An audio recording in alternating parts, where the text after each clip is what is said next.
আজ আমরা the vagabond কবিতাটার বাকি স্ট্যান্জাগুলো জেনে নেব। Let the blow fall soon or late what will be over me, give the face of earth around and the road before me, let danger come to the vagabond soon or late. অর্থাৎ কি, ভ্যাগাবন্ডের জীবনে বিপদ হয় খুব তাড়াতাড়ি আসবে, নালে দেরিতে আসবে।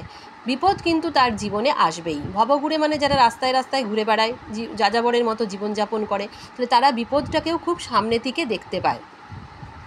What ever comes to him, he wants to C the face of nature all around him.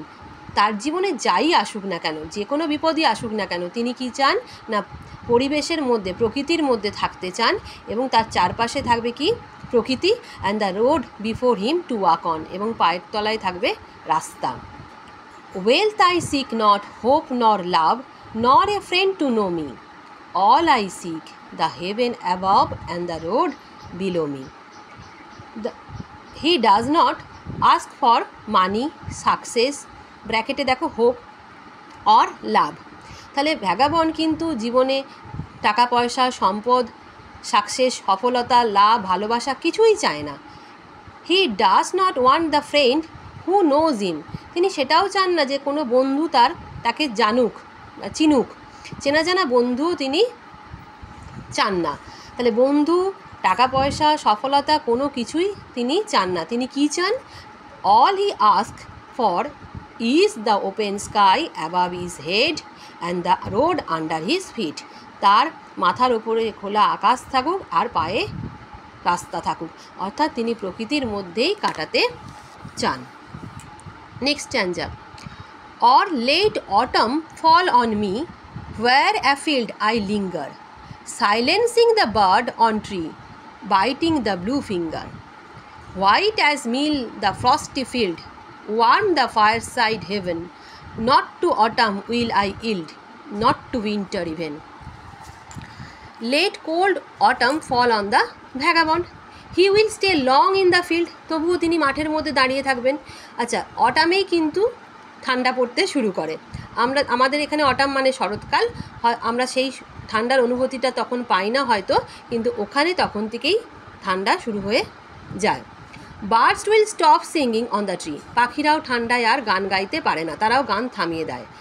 Cold will byte the finger blue and frost will cover the filled with white flower.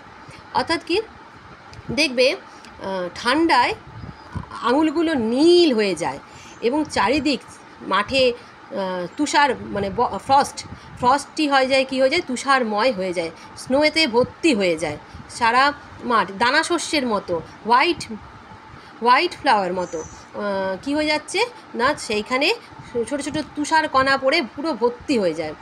দো fire side is warm and safe place, still he will not surrender to autumn or even colder winter. যদিও আগুনের পাশটা তখন গরম হয় এবং সেটা safe place, মানুষের পক্ষে খুব শীতে আগুন পোহানোটা বেশ আরামদায়ক, কিন্তু কবি তাও অটামের কাছেও সারেন্ডার, বশ্যতা স্বীকার করতে চান না, এবং ইভেন কোল্ডার উইন্টার অর্থাৎ মারাত্মক শীতের কাছেও তিনি বশ্যতা স্বীকার করবেন না। তিনি কিন্তু এই প্রকৃতির মধ্যেই থাকবেন, তিনি প্রকৃতিকে ত্যাগ করে চলে যেতে চান না। নেক্সট প্যারা। Let the blow fall soon or late what will be over me, give the face of earth around and the road before me, wealth I seek not, hope nor love, nor a friend to know me, all I ask the heaven above and the road below me. এটা কিন্তু second স্ট্যান্জাকেই আবার fourth স্ট্যান্জাতে তিনি লিখেছেন, আবার তিনি repeat করেছেন। কেন একই কথা তিনি রিপিট করেছেন? Stanza 2 is repeated here to express the vagabond's strong wish to see the face of the nature all around him and the open sky over his head and the road under his feet to walk on. অর্থাৎ তিনি repeat করেছেন এই জন্য যে তার এই ইচ্ছাটা, প্রকৃতির মধ্যে থাকার ইচ্ছাটা, খোলা আকাশের নিচে থাকার ইচ্ছাটা এত প্রবল, তিনি তার এই ইচ্ছাটাকে জোর দেওয়ার জন্য, তিনি ওই সেকেন্ড স্ট্যান্জাকেই আবার ফোর্থ স্ট্যান্জায় রিপিট করলেন, to express the vagabond strong wish to C the face of the nature all around him, অর্থাৎ তিনি যেন প্রকৃতির মধ্যে থাকতে পারেন। আজ এই পর্যন্ত, নেক্সট অন্য টপিক ডিসকাস করব।